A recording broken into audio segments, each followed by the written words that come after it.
traveled for 1,000 kilometers just to verify a statement of Hassan AlBas. With the phenomenon of social media, everyone's now a sheikh. I feel Muslim men are scared of marriage. You want a good wife? Work hard, seek a righteous. It's like, where are the good women? You know what you can't find because you're not hustling. Now men are not going to be stimulated to want to get married. They're going to say, I'm just going to buy one. With AI also, it basically adapts to your needs and wants. It will learn what you like. Meat eater or are you vegetarian? Meat. You know, Hitler was vegetarian, eh? Not saying against anything about vegetarian. I'm just throwing it out there. Hitler was a vegetarian.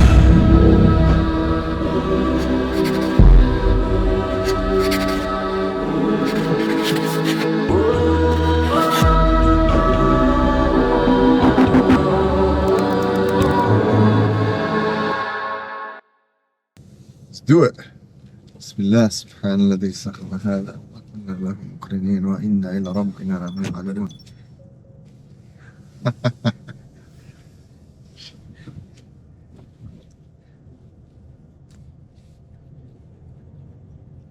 The way that this brother was going about even getting married and all that stuff, like, okay, that's that's not proper. But you're an average 22-year-old. You're an average 22-year-old. What do you think is going to be less of a headache? You think you're going to go, to somebody else, like you outside the community to get married? Why would you get married in your own, like in a Muslim community? It's like, man, it's so much headache. You know what I mean? I got to provide everything because the responsibilities for Muslim men is like meher, you're providing things like. It's like, I don't have to give meher to like a non-Muslim girl. This is going to be no issues. We're going to do prenup. We're going to do prenup. We're going to do everything. Like, she'll bring half the money. We'll go on vacations. And then people don't, this is like material lifestyle, man. I feel Muslim men are scared of marriage. Like, okay, women are scared and you would expect women in general to be more apprehensive. But men now, they're like, I don't want to get married. What's the point? What's the benefit? What's the point? Yeah. Especially in the West, where if anything goes wrong, you're done, bro. It's always your fault. You are done. You're always your fault. You're born as a culprit. Did you hear about that guy in, what is it, Chile or Argentina? Like one of these Latin American countries. You know what he did? This is how the system is so corrupted. He started identifying as a woman only so that the judge wouldn't treat him unfairly during the custody of his kids. That's the only reason he did that. What have we reached? So, like, you're saying, okay, yeah, look, this is how perverted you're just. This is what it leads to.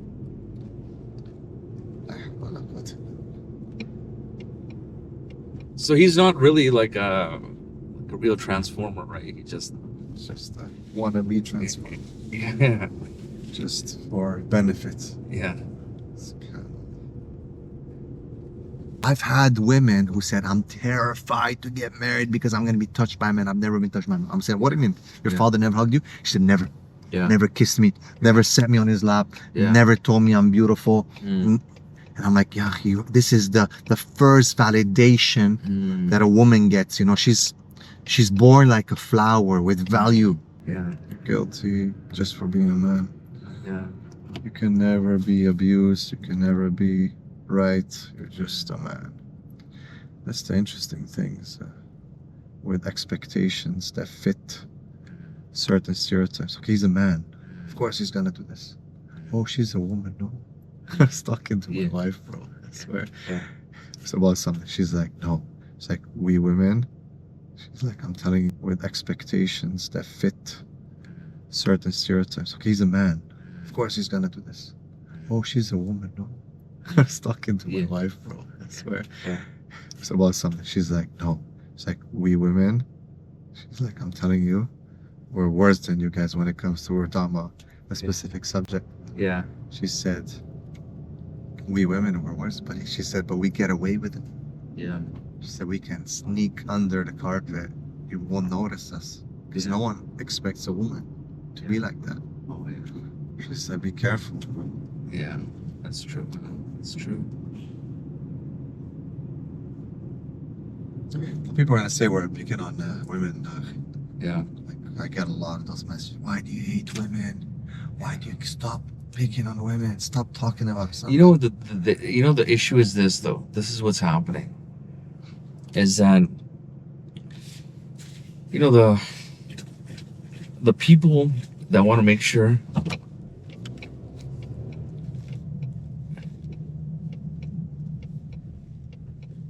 that society's controlled, right? The way you want to control society, you have to make sure that if you're going to undermine that family, you target the women. Yeah. Right? So it's not like to actually attack the woman, it's the counter-attack, to counter-launch against this attack on women. You know what I mean? Because they're being misled, unfortunately, by people within their own community. If you ask yourself, the way that we've kind of divided ourselves in different identity groups, it's you make the assumption, the assumption is made that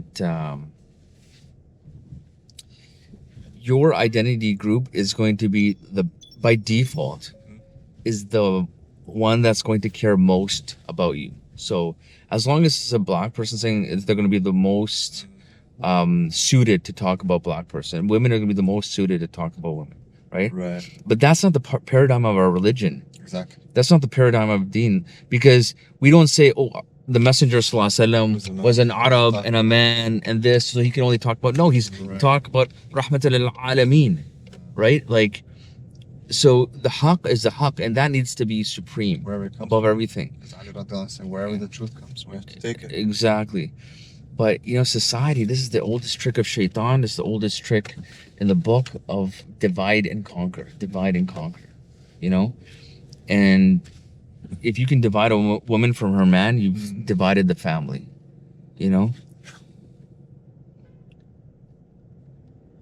And then you're actually not only doing that, but with all this population control agenda, what you've also done is you destroyed the progeny. Because if you've divided the woman from the man, there's not going to be any more kids. You're a meat eater or are you vegetarian? Meat? That's good. It's recording? Hitler was vegetarian, eh? Not saying against anything about vegetarian. I'm just throwing it out there. Hitler was a vegetarian, so... Just saying, huh? Yeah. Just saying. Take it how you like it. I'm just spitting facts. Take it how you like it. Alhamdulillah, alhamdulillah. This year is good.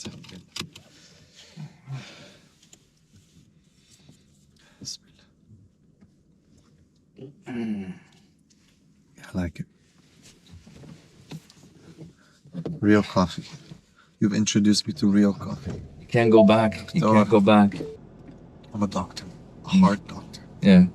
That's a good one. A soul doctor. Seen you guys cruising and rolling. Alaikum salam wa rahmatullah. How you doing, bro?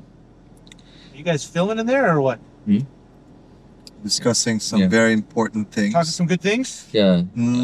I don't know if you can call them good. People handle it? I don't think they can handle it, so we're not gonna be able to talk about that. So you guys have to actually go and check out the Lifehack Podcast to get some of that stuff. This is behind the scenes. So if you want to get behind the scenes stuff, real stuff, the Haqq is heavy, bro. Haqq is heavy, yes. I The can't Haqq is heavy, right? I mean, really, our community sometimes, we talk about these things like, no, it is. So yeah, if you wanna hit that subscribe button, inshallah. Lifehack. Inshallah. Live by the Haqq. You die by the Haqq. Die by the Haqq. Live by the Haqq. You die by the Haqq.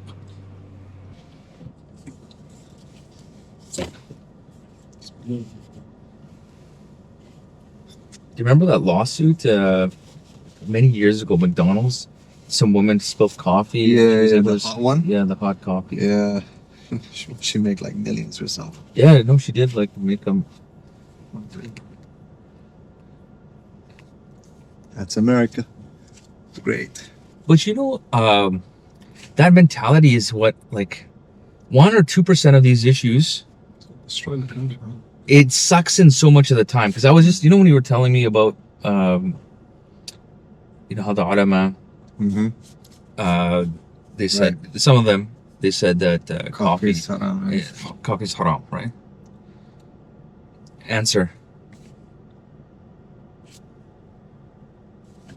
So, some of the ulama, they're saying that coffee is haram. I started thinking to myself, like, you know what's gonna happen, like, when you talk about this from a perspective of like fiqh, like understanding it, the people would say the next question is gonna be, okay, then what is Ritalin something that's halal? Like, if somebody wants to take Ritalin, that came to my mind. If somebody could say that, what about Ritalin for studying? Because it's gonna give me a stimulant, I'll be able to study better, things like that, right? And I think to myself, like, subhanAllah, you always have these types of people ask questions, and it sucks in so much of the time. Like, the average person who has common sense, they'll be like, coffee is okay, Ritalin, yeah, that's probably not a good idea, right? But then you'll have like 1 or 2% of people who will want to know the limits. They want to know what's the limits, and you know what I mean? And I really appreciate the hadith of Rasul ﷺ, where he said that the excessive questions was what destroyed the nations before. You know what I mean? Somebody just like, I want to know everything, all the details. Right. Yeah, I can hear you. Yeah. Recently, people are talking about marijuana, and they try to say it's medicinal. It's a plant. If Allah created it, how can it be halal? Oh, about marijuana, right? And subhanallah, they don't, again, just basic usul, Yeah. كل مسكر خمر. You know what? I had an employee work for me saying the same thing, right? It's like, oh, it's a plant, right? I said, so do you think that that's probably better than cocaine, right? She's like, yeah. She's like, yeah. Well, they say it's better than tobacco. Yeah. You know what? Cocaine also comes from a plant. That's right. You know what I mean? Digoxin is something that can stop your heart. It also comes from a plant. So when you're telling me like all these things, just because of a plant, you can have a poison from a plant. You know what I mean? Just because you say it's from a plant, it doesn't make any difference, man. Look at the kalam of the Prophet ﷺ when he said, كل مسكر خمر. Every intoxicant is khamr. Every intoxicant. Khamr, haram. Yeah. It's so it covers everything. And what a lot of the brothers who are doing this, they don't realize that it takes the ruling of khamr, meaning your salah is batil. Yeah. Right? Yeah. For 40 days. People before Ramadan, they're still, they're like, yeah, I'm not going to drink and smoking weed. Yeah. It's like, man, be careful. Yeah. Be careful, don't. Especially with vaping now, that's becoming super common, right? Vaping. And these candies. Right. The cannabis candies. Cannabis candy. That's right. Cannabis gummies. Yeah. And so many things. Yeah, I can hear you. There's always something that we need to, to discuss. It's interesting. Okay. I won't be able to talk too much but I can hear you. Okay. It's interesting. One of the things that now the ulama are discussing is AI. Oh yeah. Or how does AI? What about the nikah with AI? Right. So is that like no? Because people are actually getting relationships, right. man. But what about fatwas with AI? Is it a valid fatwa? Because fatwas need to be tailor-made, right? Custom-made to the problem. But did you hear about this? Before we get into the fatwa thing, is a completely different subject. Did you hear about this guy? This is an actual incident that occurred. This guy developed a friendship, like a girlfriend with like an AI, right? And he ended up committing suicide because his AI girlfriend told him to. Was she cheat on him or something? No, she just told him, like, because he's talking about how he's depressed all the time. So he's like, oh, maybe you should end your life. Allah.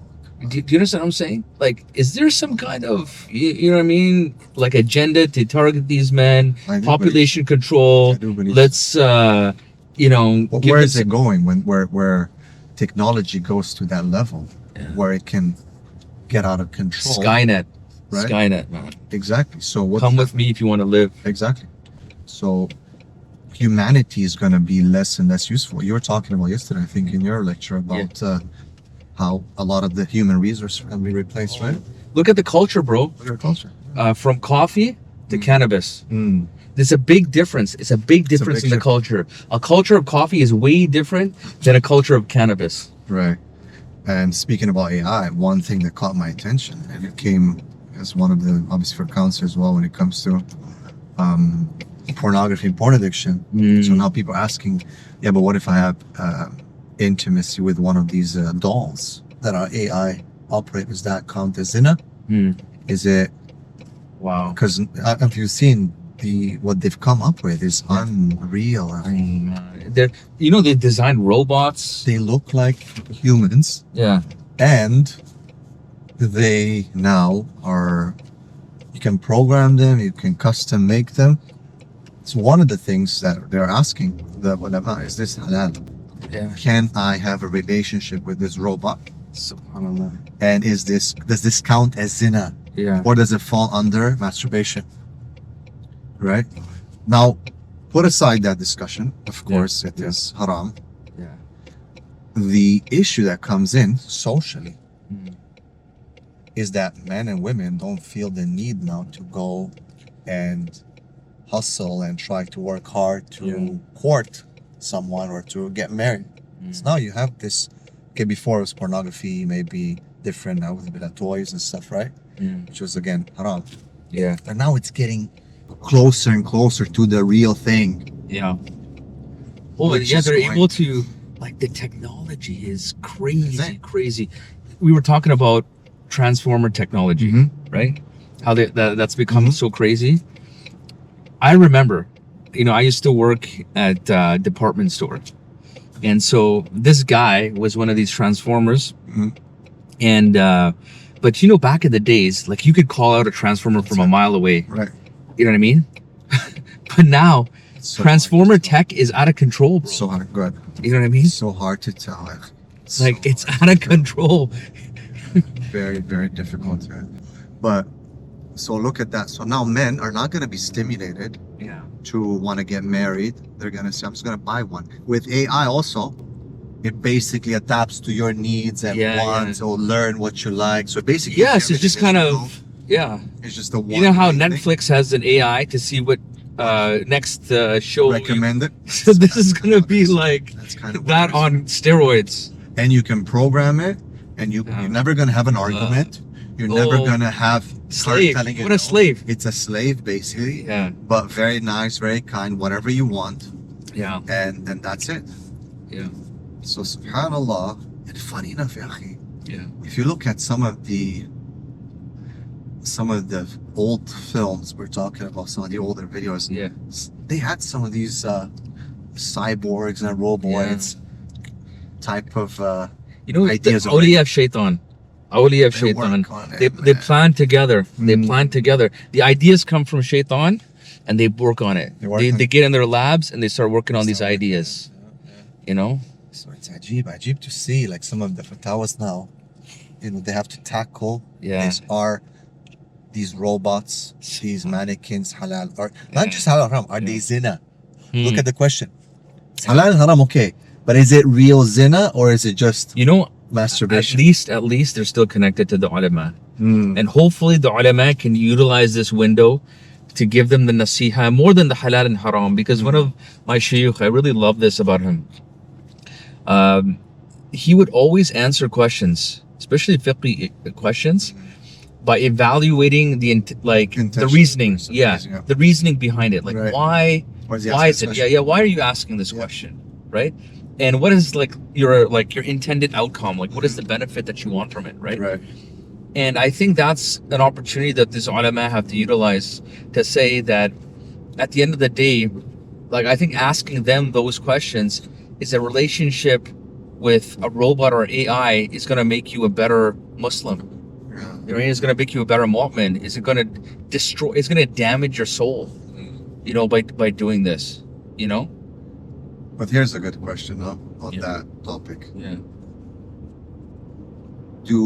Is there a disconnect between the ulama and the awam, the regular people today, specifically the youth, so Yeah. specifically Gen Z, Gen X, Yeah. is there a disconnect? Or is it the fault of the people, or is it the ulama who are not accessible? Like, what do you see?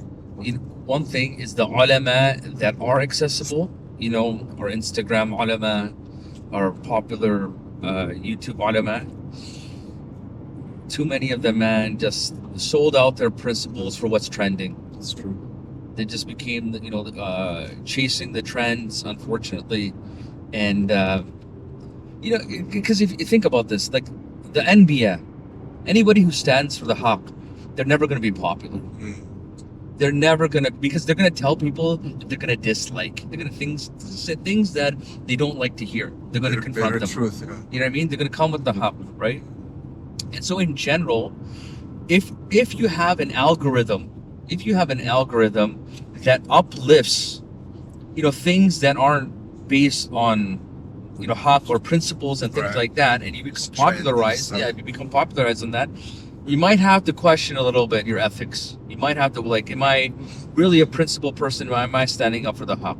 It's like, I'm trying to give dawah in a casino, right?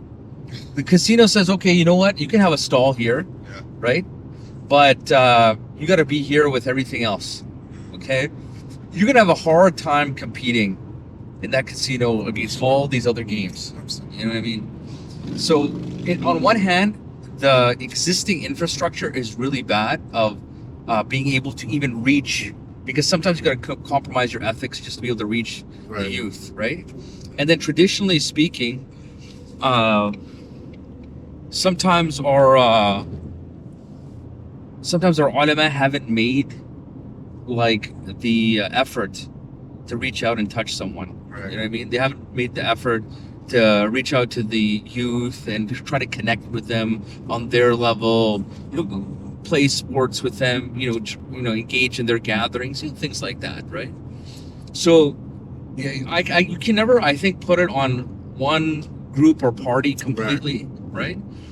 But that's essentially the prevailing circumstances that have caused us to be in this type of situation where you'll see, I'm sure many people come up to you and they say, oh, I heard such and such, and they always mention some kind of famous sheikh. Like, they're not talking about, their criteria isn't like their background, the scholar's background and knowledge, or their piety, or what they've accomplished in Islamic sciences.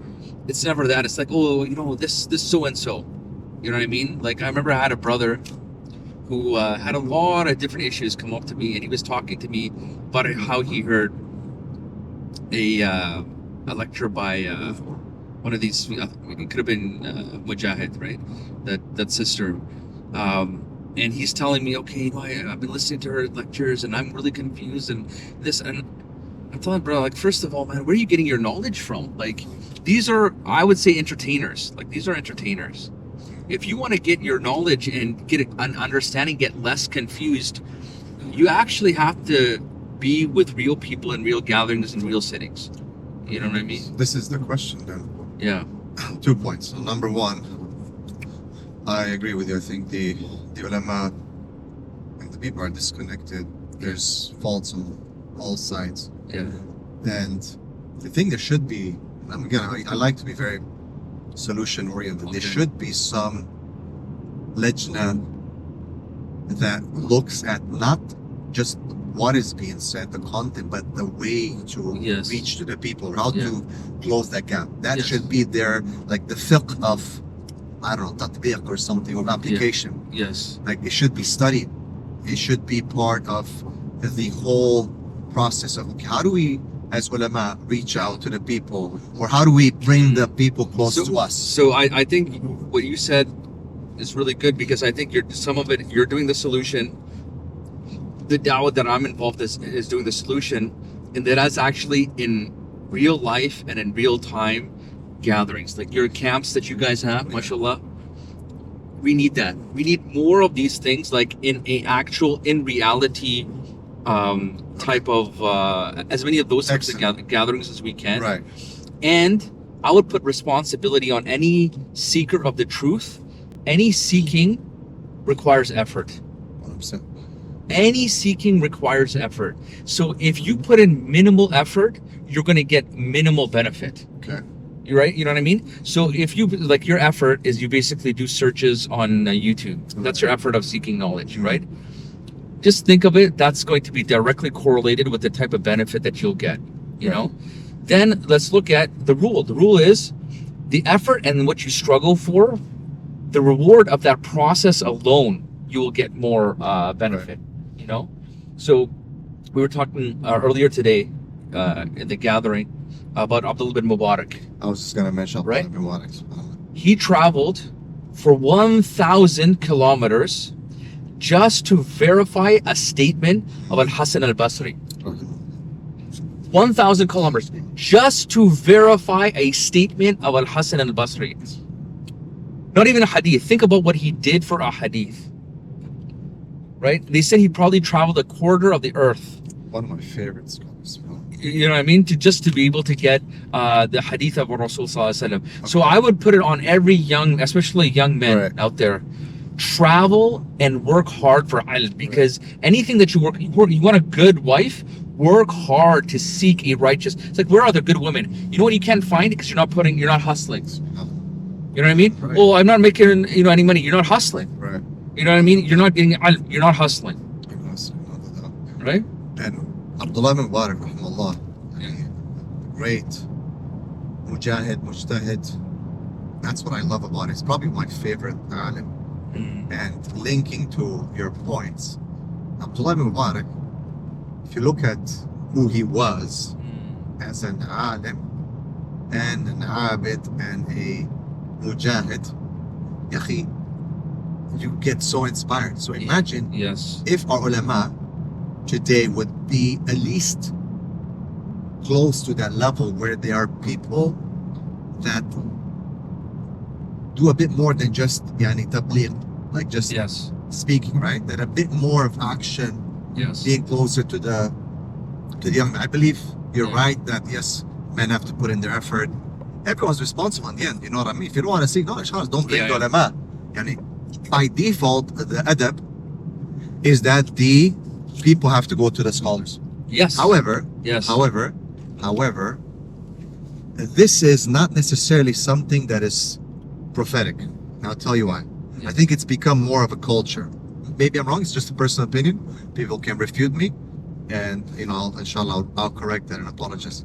But prophetically, you would always have the Anbiya going out and reaching to the people, doing dawah, pushing, moving. The Prophet was going to Taif. He's going to Medina. He's going to give dawah. And there's this mas'uliyah and this responsibility. The Prophet ﷺ, when you study him, even the way he looked, the way he behaved, it was always somehow he would adapt to the people. He would speak on their level. I would say there was more effort from the side of the Anbiya or the ulama to reach to the people than from the other side, because this is dawah. It's not just it's a scholarship. stage. I agree with you, but I say that's the stage. So when you assess condition of people, if they're at the stage where they're not coming to you, you don't wait. You go to them. Okay. So a society, a Muslim community that is at a higher stage, they have to respect the ulama and come to them. Because what about Abdullah bin Abbas radiallahu anhu, waiting outside the houses of the Sahaba in the middle of the day, waiting for them to come out and learn from the hadith at the age of 13. True. Right? Very true. So the stage of Rasul Sallallahu Alaihi Wasallam in the early days of Mecca, 100% you're giving da'wah because the people are at a very low stage, but they still had Dar al-Arqam. You want to learn, you have to come. Let's develop this akhlaq and adab for learning and everything like that, right? So yes, you are absolutely correct that you're not going to just open. It's like for anybody, right? You're not just going to open your business and just wait there. No, go get the customer, right? But then I think as we build the stages, we want to, especially our children, we want them to revere ilm and the people of ilm. Yeah. That is a culture that we need to create. And So I completely agree with you. If we don't see people coming to us, we go to them. But we still want to tell them, listen, with adab, with like the ideal situation is you should seek that ilm, that you should work for that ilm, that you should treasure that, Okay, so then it has to be a balanced approach. 100%. People have to go to the study circles, then you also have to have the du'at who are going, Yes. reaching to people. We need to figure out, our youth are, human beings, their psychology is such that they get impressed and inspired. It can be by a short, it can be by a video, it can be by a speech, it can be by something. Yes. This is our human nature. So we need to train du'at and ulama to be inspiring, to be able to reach out. At the same time, we need to train the community to seek knowledge, to take accountability and responsibility, not just always complain, well, what's happening, this is wrong, that is wrong, and so on and so forth. Yes. So that's good. But my next question now is a bit of a sensitive topic, and I'll go based on what you've said.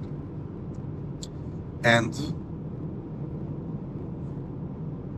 with the phenomenon of social media, Yes. everyone's now a sheikh. Oh, 100%. All right. And Self-anointed and self-appointed. self-appointed, right. So, but sometimes I'm tired to tell people I'm not a sheikh. Stop calling me a sheikh. It's like, It's because you're old. becomes- They're saying sheikh because you're old. I'm not that old. I'm a shab. But look at that, right? Because see, it's a very valid point. Yeah. Sheikh this, sheikh that, not 100%. sheikh. Real Yeah. sheikh, it's not like that. Now the question is, who are the real ulama? Like why? Even ourselves, it's really sometimes difficult because people start thinking that you are a sheikh and this and that, and they start asking fatawas Yeah. and so on and so forth. And the phenomenon is that yes, there are a lot of so-called sheikhs online who have a lot of following, Yes. and some of them have compromised, and because people will say, well, he's a sheikh, I have to follow him. This is a huge problem and phenomenon. Who are the real ulama, and how people should study is even the stuff that we do, like we're telling people, like we're just But do you think that's not just part of a general trend in society where everybody has these titles, but no one wants to? I mean, there's really not a lot of substance behind these titles. Like, even that's the thing, though, like who's a sheikh, like who's a da'i, like- who's a person who conveys only, who is just a speaker. yeah, Are you a public speaker or an inspirational speaker, a coach or whatever? Like stick to that, right? yeah, Don't. But where do people know and understand? Okay, this is where I take real ilm from. This is just an inspiration. This is just a speech. yeah. This is just a program, and I think this is a big problem today because people are confused in knowing who are the real ulama that you can take a fatwa from. Yeah. You can. Like, what's the difference, and how do people? How you tell them apart? I've seen in my own community, I've seen great people of ilm, some great scholars, and they were just neglected because they're not popular. They're not popular. They're not popular. They don't speak. You have people, maybe they're not charismatic. They don't speak very well. Does that mean you can't get ilm from that? Is that a criteria of knowledge? That you can speak in an entertaining way, in a charismatic way? Is that a criteria of ilm? But we're conditioned. See, I think that was funny. That's a problem. Some of the sheikhs that I study with, Yeah. they're not known whatsoever. Yeah. And I'm not the sheikh. I'm just not. I can't even say I'm a student of knowledge or anything. Just but interest. They were mashayikh, and people ask, "Oh, who'd you study with?" And I'm like, "Okay." I told you the name. Right, so I told me, "Oh, who is that?" Yeah. We're not gonna invite you for a talk because we Yeah. cannot verify. I'm like, "Akhi, the guy doesn't even have Instagram. He might have WhatsApp. He barely answers on WhatsApp, right? These people still write with a pen, they don't type or on. So now it's like, so if you don't know, if he's not some famous name, therefore that's it, they're disqualified. So I look how where we've reached that it has to have some fame, and this famous guy, famous is really a big mushkila. I feel people, they miss out on the sweetness of knowledge, right? When they don't struggle for it, they don't strive for it. I feel they really miss out on 99% of the benefit. I believe it's is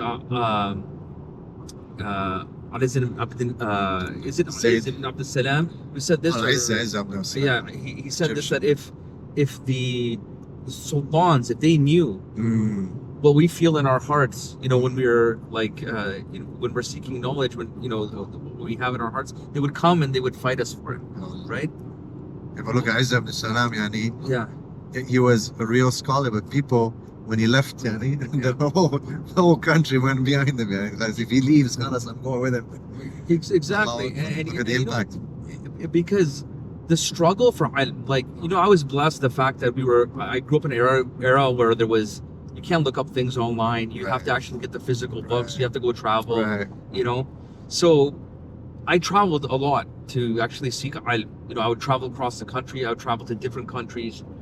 And subhanAllah, every single story of traveling, there is Allah subhanahu wa ta'ala gives you 1,000 different lessons along the way. And so many different signs. I'll just share one thing with you that to this day I feel is a miracle. So I went and I traveled to get Jazza and Arba'in al-Nawawi from one of my Sheikhs. So he said, you know what, I can do this over the phone with you. I said, no, I'm going to travel to you. Okay? So, it's like a 7-hour flight or whatever. Right. I flew out there, right? So that I could sit with him, get the ijazah. So check this out. We go through the whole Arba'in al-Nawawi, and then in the evening, we go to, I said to the Sheikh, Sheikh, give me the honor of taking you out for dinner. I want to take you down there. Just tell me what is the best restaurant in your city. I want to take you there, right? So we go to that restaurant, okay? And as soon as we enter into that restaurant, we're going to the waiting area. And guess who we encounter? You'll never guess in a million years what we're going to encounter. So, I'm getting a Jazza, you go up the change. We see the Sheikh that he got a Jazza from, for Arba'in al-Nawawi. In that restaurant. That Sheikh does not live in this country. Do you understand what I'm saying? He does not live he hasn't seen him in years. And so he subhanAllah, we were just going through the Arba'in al-Nawawi and you're, I was going through it. And, you know what I mean? And so he says, let's meet tomorrow and I'll give you a Jazza directly from me. Boom. So literally, I want you to think about this. In Morocco, we could not have imagined in a million years that I'm gonna get from my sheikhs, I'm gonna get that up the chain. Do you understand what I'm saying? So the next day we met with him, and then we also went through actually some other hadith, right? Speaking about old people and young people, 40.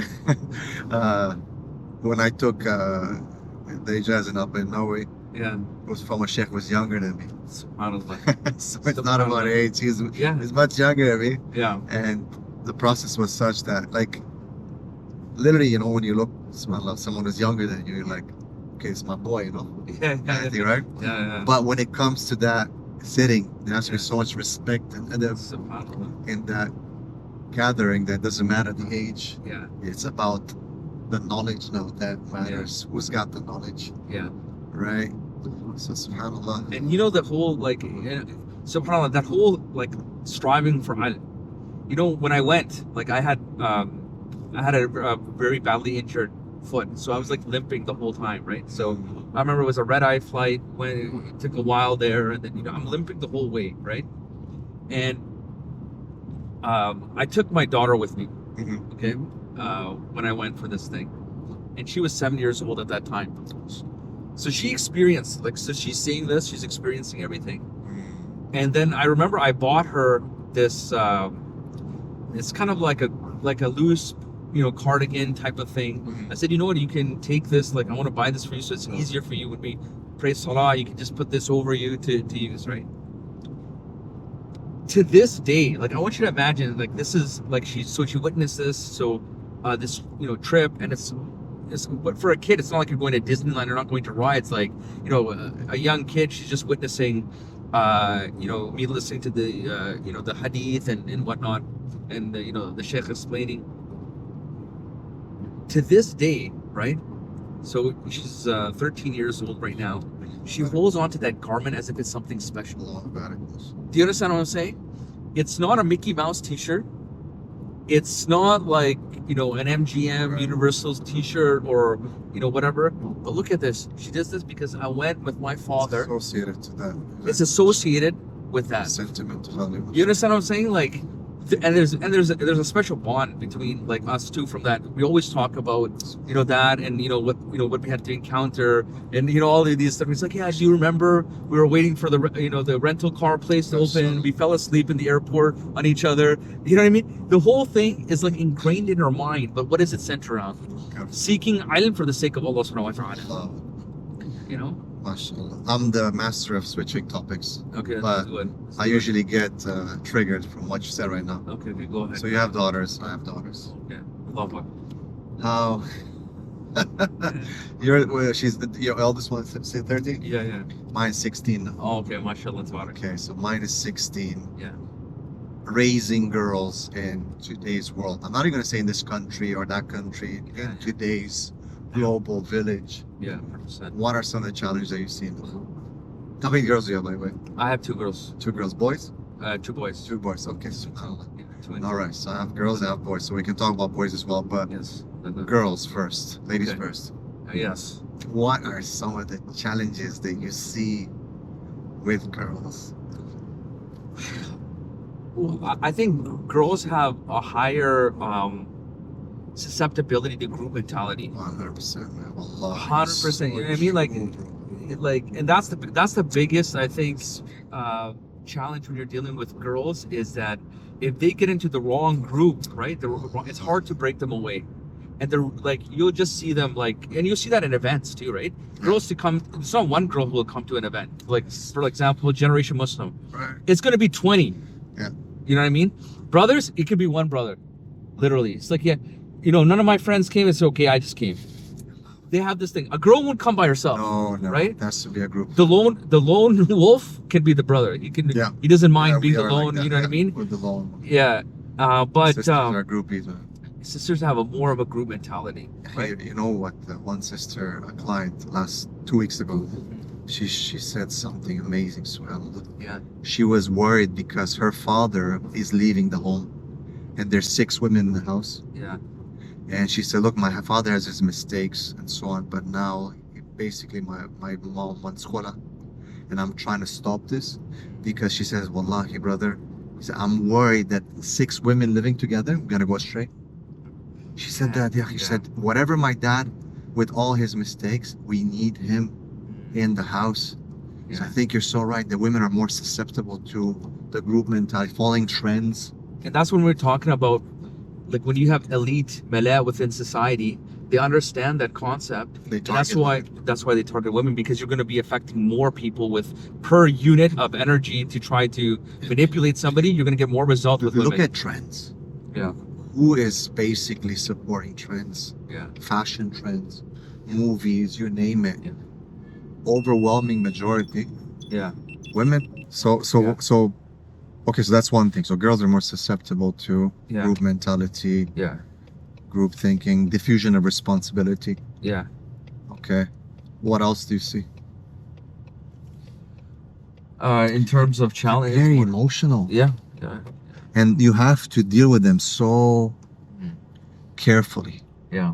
Like you really, as a, okay, we're not going to talk for mothers. I don't like to talk too much for women. Yeah. Even though I like to advise women.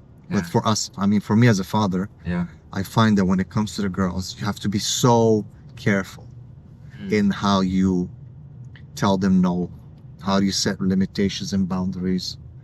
But at the same time, your proactivity towards instilling in them that relationship with the masculine, like they have to feel that you're a man. That's their first experience as women with a man. Yeah. And that's going to really affect how they look at men. So one thing that I want to raise here that a lot of fathers make a mistake in, that they don't have a close physical, and I don't want people here to misunderstand, Yeah. relation, like hugging, Oh, yeah, 100%. kissing, validating their beauty. When I come home from work, that's the first thing. They just like run. You know what I mean? Yeah, that's so important. Yeah. I've had women who said, I'm terrified to get married because I'm going to be touched by men. I've never been touched by men. I'm saying, what do you mean? Your father never hugged you? She said, never. Yeah. Never kissed me. Never sat me on his lap. Yeah. Never told me I'm beautiful. And I'm like, yeah, this is the first validation that a woman gets. You know, she's born like a flower with value, and you have to keep nurturing that flower. You know, you have to tell her how beautiful she is, and not to the point people think that she's gonna. No, you have to balance it with like, okay, you're beautiful, you're this, you're that, but Allah subhanahu wa ta'ala has restricted this too. Yeah. You know, to this paradigm. Yeah. And they love that. They blossom when they're, you know, when you give them that love, especially when they're much younger. They really look for that masculine because they're so used to the feminine energy.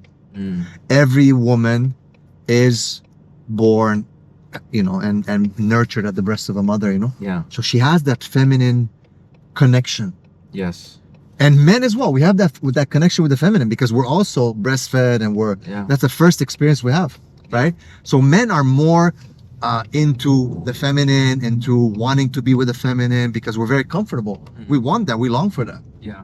It's like the most important thing for a man, right? Yeah. Women have that connection with the feminine, but many times they fail to have that connection with the masculine. Yeah. So they're very scared. They don't look forward towards being with a man. Yeah. They're totally scared off. Yeah. So I think husbands, men, fathers have to realize that I need to give that physical, emotional attention to girls. Yeah. And I think that's part of a healthy overall development of a woman. Yeah. 100%. And the physical with your daughters is so different than your boys. Their boys. You know, it's hilarious. Boys. You know what? It's hilarious. I come home from work. It's like The boys want to wrestle. Abba is like, oh, hugging. Right. You know what I mean? Oh, how are you? It's like, oh, how are you feeling? You know what I mean? So my daughters are really like loving, caring, tender when I come home, right? My son, I come home, he's like, Assalamu alaikum. Boom! Just runs to fight. You know what I mean? Subhanallah. He's like starting to wrestle. You know what I mean? So, but that's just the like, fitra. and then he's like, are we wrestling today? It's like, I'm like, yeah, sure, let's wrestling. That's amazing. You know what I mean? And then he observes, man, like the way he it's so different, right? Like, as he saw me with the brothers, right? And then he asked me, it's like, Abba, can you show me how to do the bro hug? The bro hug. He came up with this himself. I'm like, what do you mean the bro hug? He's like, when you get together with the brothers, I notice you guys do a hug in a certain way. Right. It's like, is it okay if I learn how to do that? Nice. Right? It's like 4 or 5 years old, man. Mashallah. And he's like doing the bro hug like this. So he starts learning how to do the bro hug. You know what I mean? But daughters are bro hug. Yeah. But so wrong with like daughter is so different, right? So different. You're absolutely correct. Like you need to have that engagement like on different levels, like the mental level, the physical level. You know, I don't know if you do this, but I love to do this with my daughters. Just like we go out for coffee, or we just go in. They just want to talk. Yeah, they want to talk. Yeah. You know what I mean? No doubt. My daughter loves to just let it out, just talk. Yes. Just, you gotta just sit and listen. Yeah. Sometimes, I'm like, I have to, and subhanAllah, this is kind of in line with the fitra of women, right? Yeah. They like to just let it out.